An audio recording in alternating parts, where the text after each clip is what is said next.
It was a cold, rainy night over Buckingham Palace, the kind of night when secrets refuse to stay buried. Behind those thick, ancient walls, once symbols of power and prestige, a new whisper has begun to spread, a whisper so shocking, even the palace staff dare not speak of it aloud. Sources close to the royal household claim that Meghan Markle and Prince Andrew, two of the most controversial figures in recent royal history, have been meeting in secret, repeatedly, quietly, away from cameras and court schedules. But the real question is, why? Is it revenge? Is it desperation? Or could it be something far more calculated? A dangerous alliance born from two people who know what it's like to be exiled by the same family? Think about it. Meghan, the Duchess who walked away from the crown, and Andrew, the prince who fell from grace. Two names that have haunted the British tabloids for years. And now, suddenly, they're being mentioned in the same breath. According to reports, these meetings took place not in London, but in New York. During the Duke and Duchess of Sussex's brief Assisi charity tour, Andrew was seen arriving quietly, under the radar, his security team keeping a low profile. Meghan's assistant was spotted near the same hotel that night. Coincidence? Maybe. But in royal history, coincidences rarely stay coincidences for long. So here's the question for you, and I want your honest opinion. If this rumor turns out to be true, who's really pulling the strings? And is Meghan using Andrew as a pawn in her quiet war against the monarchy? Or is Andrew using Meghan's ambition to claw his way back into royal relevance? Because when scandal meets scandal, one thing is certain, someone's going to get burned. To understand this strange connection, we need to go back to the moment when both of them, Meghan and Andrew, lost everything. Prince Andrew wasn't always the royal outcast. Once he was the Queen's pride, her favorite son, a war hero, a charming prince who represented Britain with confidence and class. For years, he stood in the spotlight, wrapped in the comfort of royal privilege. But that was before the name Jeffrey Epstein destroyed everything. When the Epstein scandal erupted, it wasn't just a tabloid headline, it was a bomb that exploded right in the middle of Buckingham Palace. Suddenly, Andrew's friendships, his private trips, his luxury lifestyle, all came under the microscope. Photos surfaced, records leaked, and the question no one wanted to ask became impossible to ignore. What exactly was Prince Andrew doing with a Jeffrey Epstein? The Queen, known for her composure, was said to be heartbroken. Behind closed doors, palace aides described her as deeply distressed. In 2010, after that disastrous BBC interview where Andrew tried and failed to defend himself, everything fell apart. Overnight, he was stripped of his royal duties, his public patronages, his honor. Even his military titles, the very symbols of his identity, were taken away. And then, silence. He vanished from the public eye, retreating into Royal Lodge, his secluded home near Windsor. Once a lively residence filled with official guests, it became a prison of his own making. Locals spoke of rarely seeing him. The palace no longer mentioned his name in press releases, and within royal circles there was an unspoken rule. Do not bring up Andrew. Imagine it. A prince who once stood beside his mother at official ceremonies, now wandering alone through empty halls. His phone stopped ringing. His friends stopped visiting. And the man who once believed he was untouchable learned what it meant to be erased. Some say he spends hours walking the grounds at night, alone, smoking, staring into the dark. Others claim he's obsessed with proving his innocence, gathering letters and old documents, trying to rewrite his own story. But in the eyes of the public, it's too late. The damage is permanent, and yet, something curious began to happen. Even as the world turned its back on him, whispers started to circle. Andrew, they said, was reaching out to certain people, outsiders, critics of the monarchy, those who, like him, knew what it meant to be silenced by the crown. It was around this time that Meghan Markle's name began to appear in the same circles. Two royal exiles, two different scandals, one common enemy, the institution that cast them out. And while Andrew's story was one of disgrace, Meghan's was one of rebellion. One was stripped of everything. The other walked away by choice. But perhaps, deep down, they understood each other in ways no one else in that palace ever could. When the royal world collapses around you, when the cameras that once adored you now chase your downfall, you start looking for someone who knows what that feels like. And that's where their paths begin to cross. Quietly, unexpectedly, not in London, not under the royal roof, but in whispers, in messages, in the kind of meetings no one was ever meant to find out about. When the royal world collapses around you, when the cameras that once adored you now chase your downfall, you start looking for someone who knows what that feels like. And that's where their paths begin to cross. Quietly, unexpectedly. Not in London, not under the royal roof, but in whispers, in messages, in the kind of meetings no one was ever meant to find out about. And while Andrew was fighting for his dignity in silence, someone else, across the ocean, was facing her own kind of exile. Her name was Meghan Markle, once celebrated as the woman who would bring fresh air into the British monarchy. Modern, independent, full of warmth and confidence. She wasn't born into royalty. She wasn't shaped by old traditions or guarded by palace rules. She was different. And for a moment, a friend, that difference was everything the royal family needed. When she first appeared beside Prince Harry, the world watched in awe, a biracial American actress stepping into Buckingham Palace, or it was history in motion. Crowds cheered.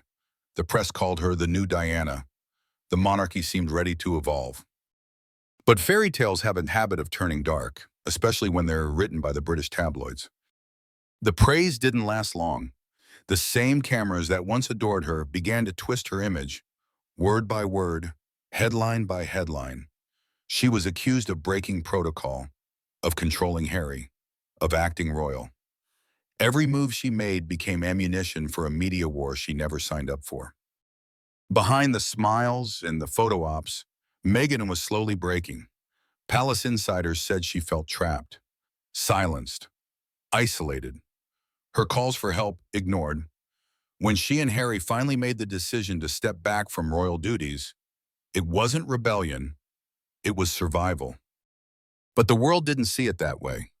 To the British establishment, Meghan had committed the ultimate sin, walking away from the crown. She was no longer the modern princess. She was the outsider who dared to say no. And that's when the punishment began.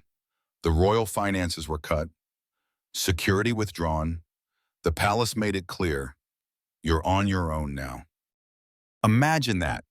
One day you're standing on the balcony of Buckingham Palace, waving to millions. The next, you're packing boxes in a borrowed house in Canada, wondering who you can still trust. Every friendship she thought she had within the royal circle faded. The British press called her manipulative, selfish, dangerous. Even family members turned cold. The woman who once represented change now represented threat. In Montecito, far from London, Meghan built a new life. At least, that's what the world saw. A big mansion, Netflix deals, a podcast, red carpets. But behind those closed doors, insiders say, she was still haunted by what she left behind. You see then, there's something about being rejected by an institution that powerful. It changes you. It hardens you.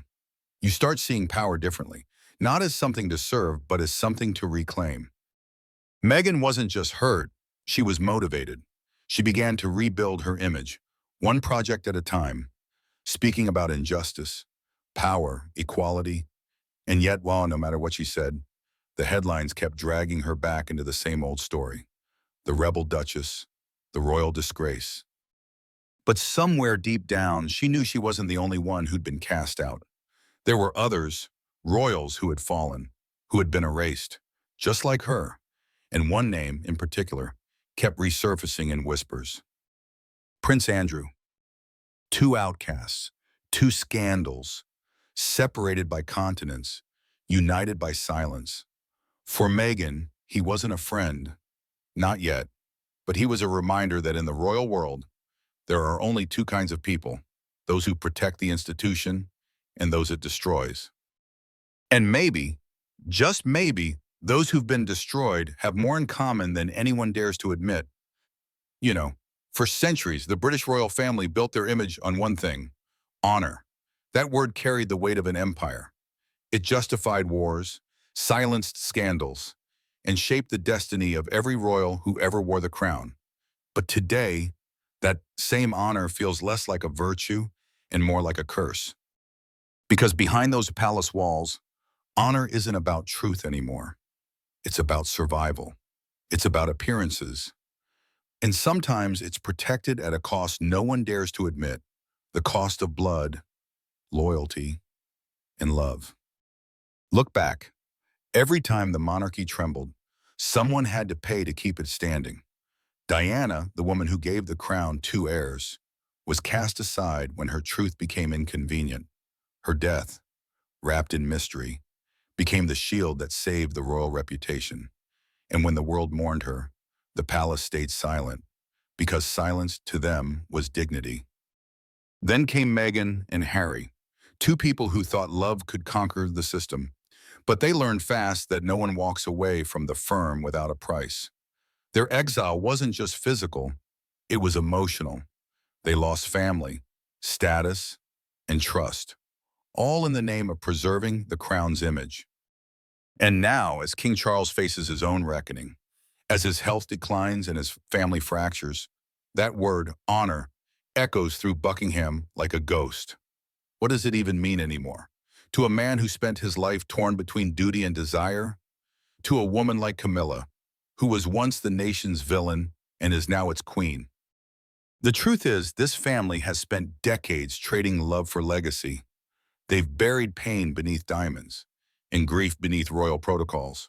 But no matter how hard they try to hide it, the cracks are showing. Because honor can't erase betrayal, it can't silence guilt, and it can't bring back the ones they lost along the way. Maybe that's the real tragedy of the crown. Not the scandals, not the affairs, not the whispered conspiracies, but the quiet, lonely truth that every royal must face: that honor in this world doesn't make you noble, it makes you a prisoner.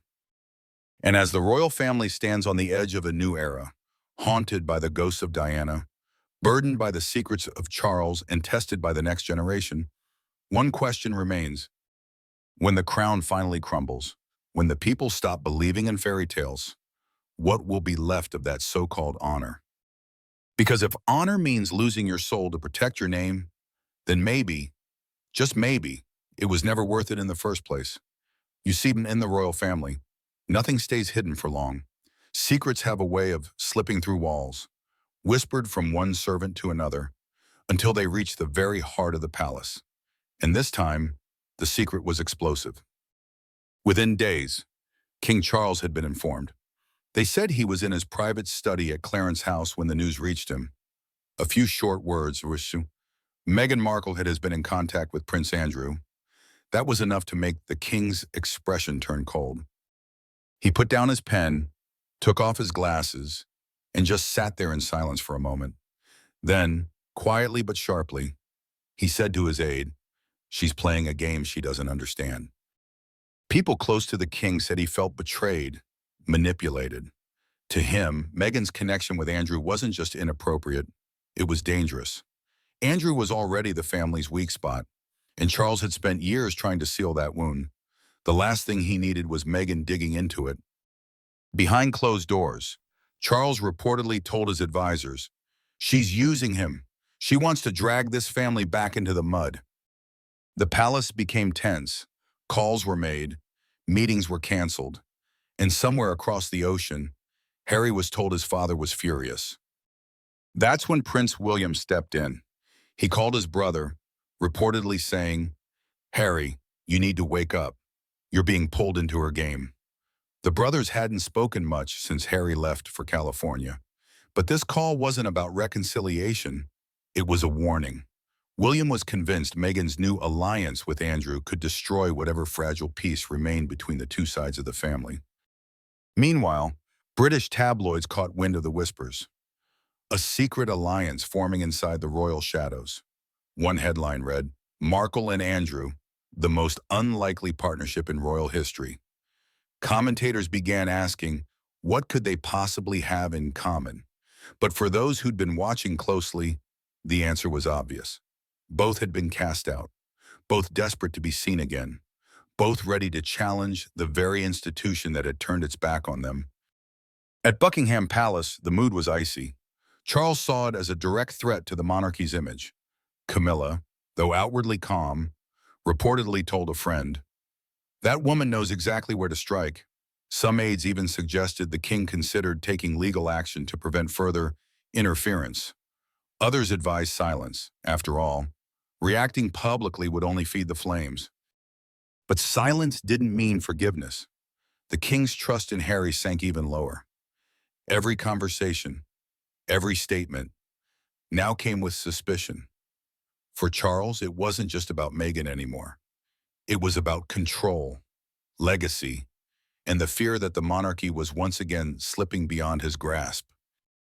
And through all of it, Meghan stayed quiet. She made no comment, no denial, no defense. Some said it was strategy.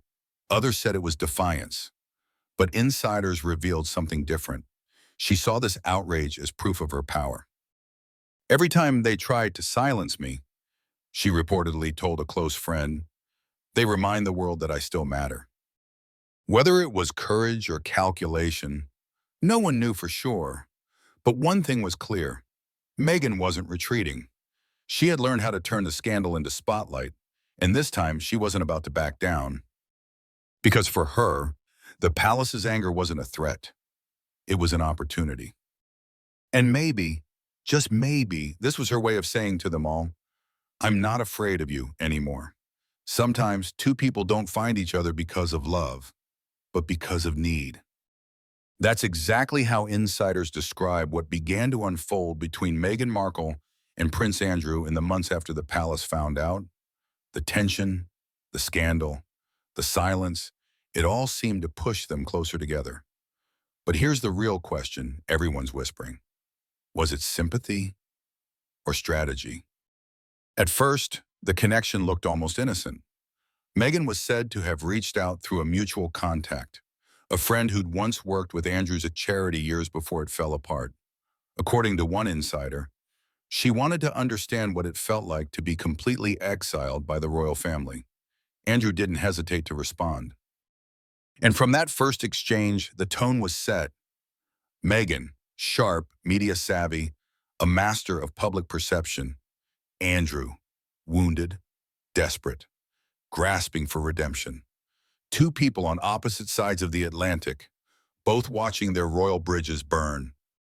What united them wasn't affection, it was survival. People close to Andrew said he truly believed Meghan could help him rebuild his image, especially in America, where public opinion could be softer than the brutal British press. Meghan, meanwhile, was rumored to be looking for something else, information, the kind that only a disgraced prince would dare to share. You can almost picture it, quiet calls at night, both of them careful with their words. Meghan offering advice about narrative and reputation, Andrew reminiscing about palace life, occasionally slipping a detail or two that wasn't meant for outsiders. It wasn't romantic, it was transactional. She knew exactly what she was doing, said one royal aide who spoke off the record. And so did he. Andrew thought he was gaining an ally. Meghan thought she was gaining leverage. The press began picking up strange hints, subtle patterns in their public appearances. Around the time Meghan spoke about forgiveness in an interview, Andrew's camp started pushing stories about his human side. Coincidence? Or a coordinated effort to humanize the two most vilified members of the royal family? Even palace insiders didn't know what to think. One described it as a dangerous friendship, built on shared pain, but destined to collapse once either of them got what they wanted. And maybe that's exactly what made this alliance so fascinating. It blurred the lines between empathy and exploitation. Andrew, stripped of all official duties, clung to any chance of being seen as more than the scandal that destroyed him. Meghan, ever the strategist, understood that in the game of reputation, Information is currency, and Andrew had plenty of that. They met, they talked, they exchanged favors that were never spoken about openly. But whispers say Meghan promised to connect Andrew's people with PR consultants in Los Angeles, professionals who knew how to rebrand a fallen figure. At the same time of the Beckham, Andrew reportedly shared stories about the palace's internal discussions, especially how Charles and William planned to manage Harry's public image. For Meghan, that kind of insight was priceless. It was a partnership of necessity, a dance between two outcasts, each trying to outmaneuver the monarchy that had turned its back on them. And yet, even among their critics, there was a strange sense of understanding. After all, who else could truly grasp what it meant to be humiliated in front of the world? But as one royal watcher put it, when you build an alliance on mutual pain, it doesn't last. Sooner or later, someone decides their pain matters more. Maybe that's why palace sources described a quiet chill between them later that year. Fewer calls, fewer messages. The so-called understanding that once brought them together was beginning to crack. And as those cracks deepened, the line between ally and adversary began to blur. But the real twist wasn't that their connection faded. It's why it did. Because what came next didn't just threaten their fragile alliance. It threatened to drag the monarchy into another full-blown scandal. It started with whispers, just another rumor. People thought, but this time it wasn't a tabloid invention. It came from deep within the palace walls. A staff member, someone who'd worked close enough to the royal communications team, was accused of doing the unthinkable, secretly recording one of Meghan's private calls with Prince Andrew. According to an insider, the recording captured words that could ruin reputations forever.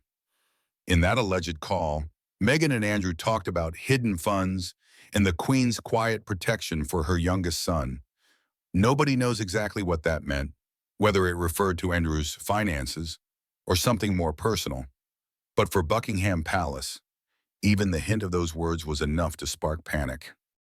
Within hours, the palace went into lockdown mode, phones were confiscated, laptops checked, internal messages wiped clean. The press office released a short, cold statement calling the story completely fabricated. But behind closed doors, senior aides were scrambling. The staffer at the center of the storm? Gone. Just like that. No farewell, no notice. One day they were there, the next.